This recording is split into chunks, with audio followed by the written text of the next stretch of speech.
Assalamualaikum warahmatullahi wabarakatuh. Kembali lagi di channel Juragan Soal Sulit. Sebelumnya perkenalkan, nama saya Eki Radi Prasetyo. Di sini saya akan membahas soal tentang suspensi dan tune up pada sepeda motor.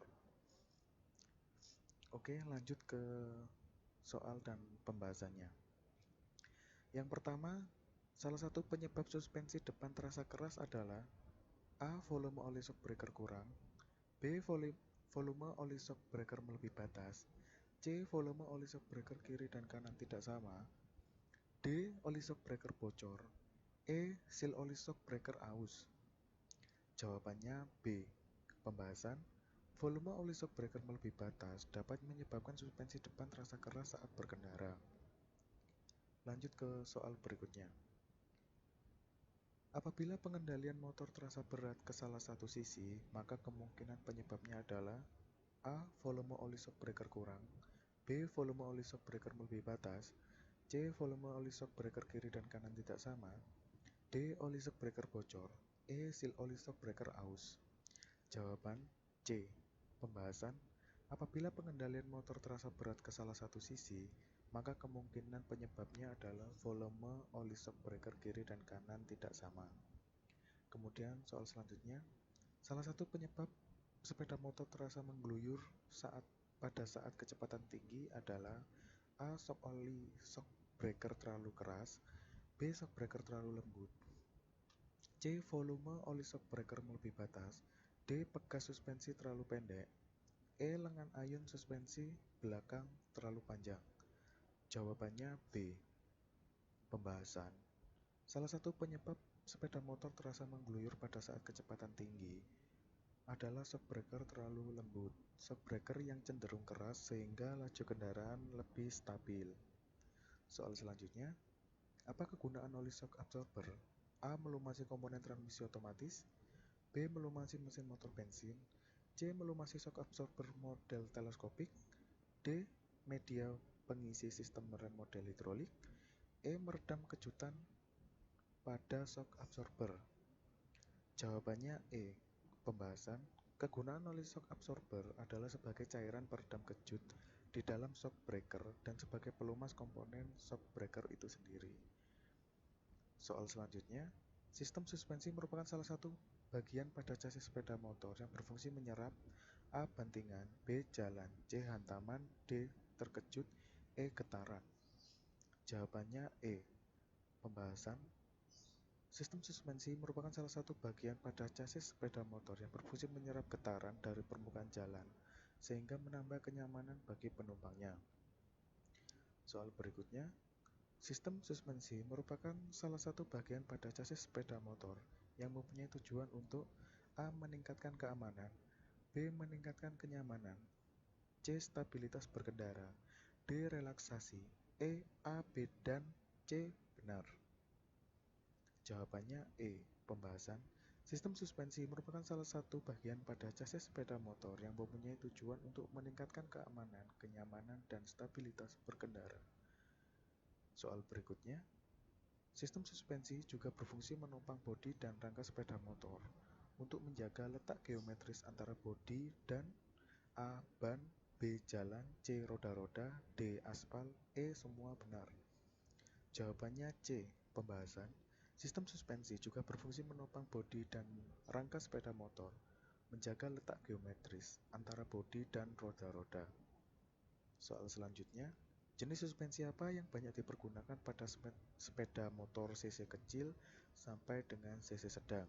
A. Suspensi teleskopik, B. Suspensi bottom link, C. Monocross suspension, D. Swing arm tip, E. Unit swing type. Jawabannya A. Pembahasan. Karena suspensi jenis teleskopik banyak digunakan pada sepeda motor cc kecil hingga cc sedang. Suspensi jenis ini memiliki redaman yang agak lembut dan terkadang terlalu lentur. Karena itu, cocok digunakan pada sepeda motor untuk harian, motor sport, adventure yang melintasi medan yang tidak rata dan jalan yang rusak atau bergelombang. Soal berikutnya, unit swing type umumnya suspensi tipe unit swing dipakai pada sepeda motor yang mempunyai penggerak akhir memakai sistem poros A. Pembalik, B. Penggerak, C. Pelunak, D. Mesin aktual, E. Aktual. Jawabannya B. Pembahasan. Konstruksi tipe unit swing arm adalah bagian itu sendiri yang bereaksi seperti lengan yang berayun. Umumnya dipakai pada sepeda motor yang mempunyai penggerak akhirnya memakai sistem poros penggerak. Soal selanjutnya, prinsip kerja sistem suspensi jenis twin tube. Pada saat compression stroke, terjadi fluida tertekan mengalir dari silinder dalam bagian bawah ke silinder dalam bagian atas melalui katup pada A. Suspensi, B. Piston, C. Bantalan, D. Roda, E. Arm. Jawabannya A. Pembahasan. Prinsip kerja sistem suspensi jenis twin tube. Pada saat compression stroke, terjadi fluida tertekan mengalir dari silinder dalam bagian bawah ke silinder dalam bagian atas melalui katup pada suspensi. Soal selanjutnya, prinsip kerja sistem suspensi jenis twin tube. Pada saat compression stroke, fluida juga mengalir dari silinder dalam ke silinder luar melalui katup kontrol yang berada pada dasar A. Pembalik, B. Pengejut, C. Silinder, D. Piston, E. Seal. Jawabannya C. Pembahasan. Prinsip kerja sistem suspensi jenis twin tube. Pada saat compression stroke, fluida juga mengalir dari silinder dalam ke silinder luar melalui katup kontrol yang berada pada dasar silinder. Soal berikutnya, prinsip kerja sistem suspensi jenis twin tube pada saat compression stroke karena perpindahan fluida menjadikan peredam getaran bekerja. Peredam terhadap getaran yang terjadi pada roda-roda ditimbulkan oleh tahanan aliran A. Air, B. Oil, C. Udara, D. Fluida, E. Semua benar. Jawabannya D. Pembahasan. Pada suspensi jenis twin tube,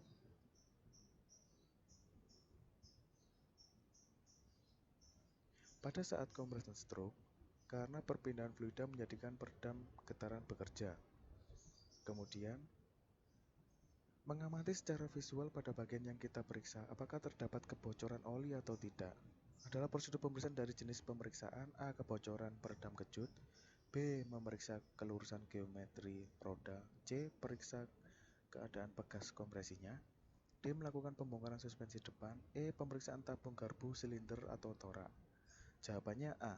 Pembahasan. Mengamati secara visual pada bagian yang kita periksa apakah terdapat kebocoran oli atau tidak adalah prosedur pemeriksaan dari jenis pemeriksaan kebocoran peredam kejut pada sistem suspensi sepeda motor.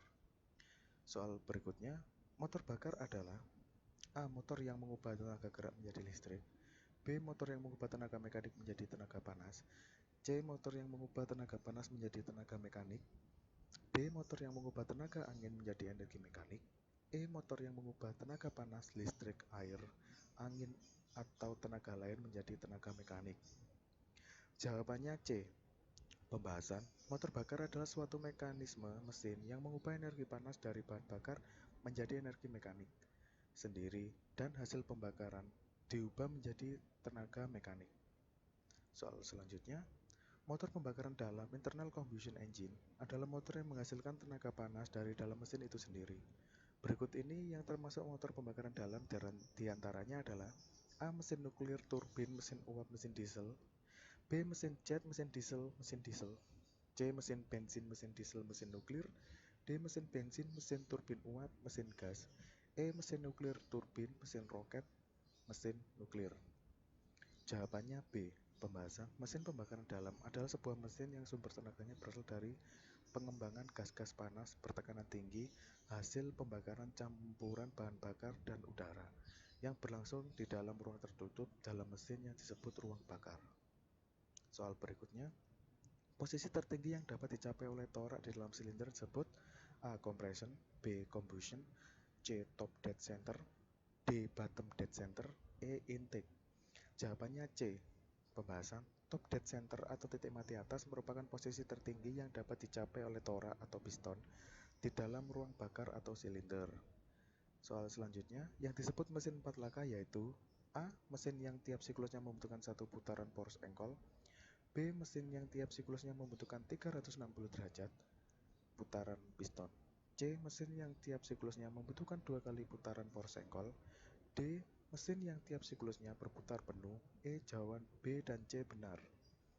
Jawabannya C. Pembahasan mesin 4 tak atau langkah, yaitu mesin di mana untuk menghasilkan sebuah tenaga memerlukan 4 proses langkah naik turun piston atau 2 kali putaran poros engkol.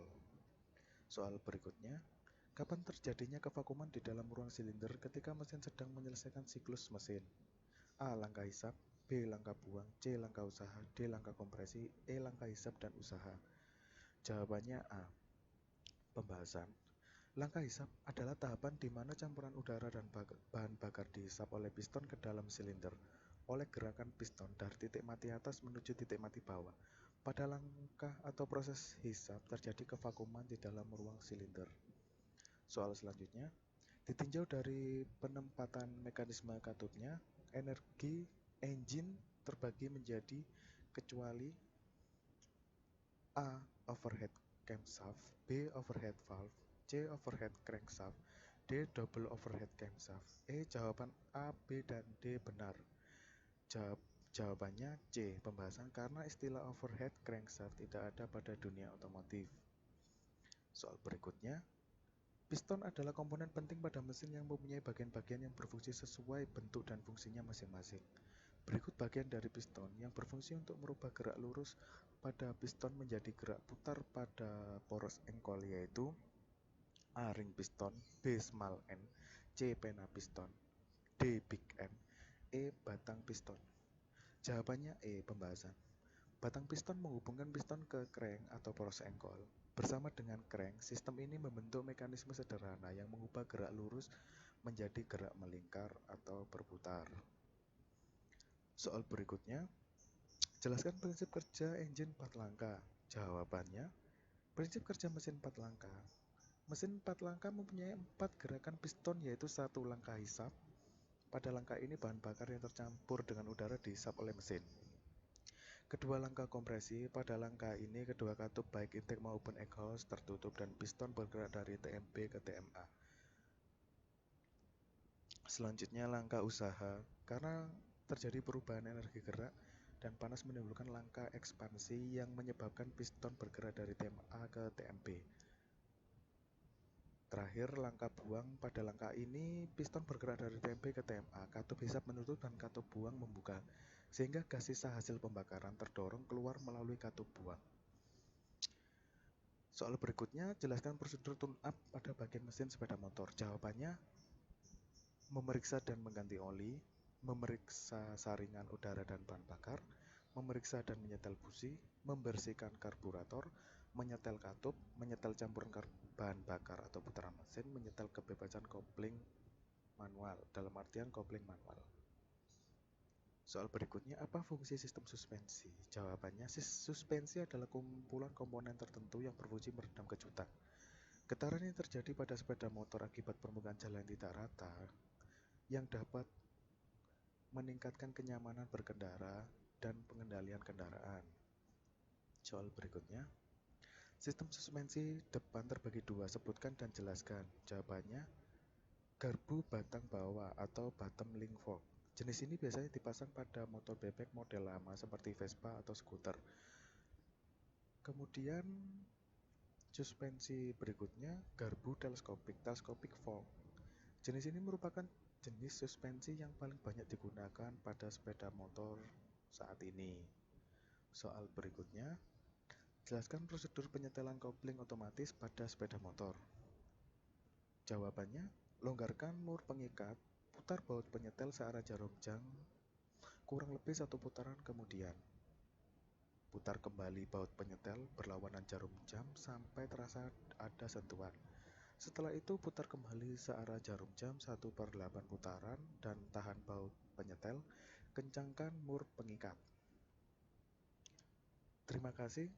Mungkin sekian dari pembahasan soal tentang suspensi pada sepeda motor dan tune-up.